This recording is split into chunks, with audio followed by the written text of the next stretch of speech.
Hello সবাই, কেমন আছেন? আশা করি সবাই ভালো আছেন। তো আজ আমরা দেখাবো 10x10 একটি সেফটি ট্যাঙ্কে মোট কত টাকা খরচ হয় আমরা আপনাদের হিসাব করে দেখিয়ে দেব।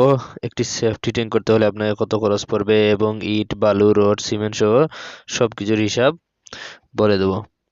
তো প্রথমেই বলি ইটের হিসাব। একটি সেফটি ট্যাঙ্কে 10x10 একটি সেফটি ট্যাঙ্কে প্রায় 2000 ইট লাগবে গাঁথুনিতে। আর যদি আপনি কংক্রিট বা খোয়া করতে চান তাহলে আরো 1000 ইট লাগবে।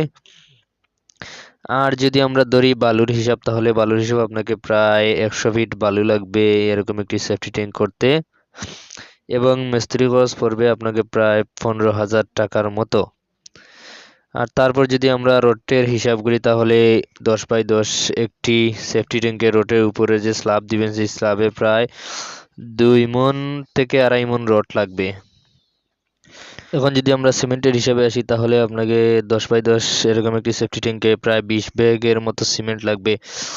তো যদি আমরা টোটালের খরচটা ধরি, তাহলে আপনাকে ধরে নিতে হবে মিস্ত্রি খরচ এবং মালামাল সব যাবতীয় খরচ সহ আপনাকে প্রায় 60,000 টাকার মতো লাগবে, বা একটু কম বেশি হতে পারে। তো আপনাদের একটা ধারণা দিয়ে দিলাম আসলে 10x10 এরকম একটি সেফটি ট্যাঙ্ক করতে চাইলে আপনাদের কত খরচ পড়বে। আশা করি বুঝতে পেরেছেন। তো ধন্যবাদ সবাইকে। এরকম আরো ভিডিও দেখতে আমাদের চ্যানেলটি সাবস্ক্রাইব করে রাখুন। আল্লাহ হাফিজ।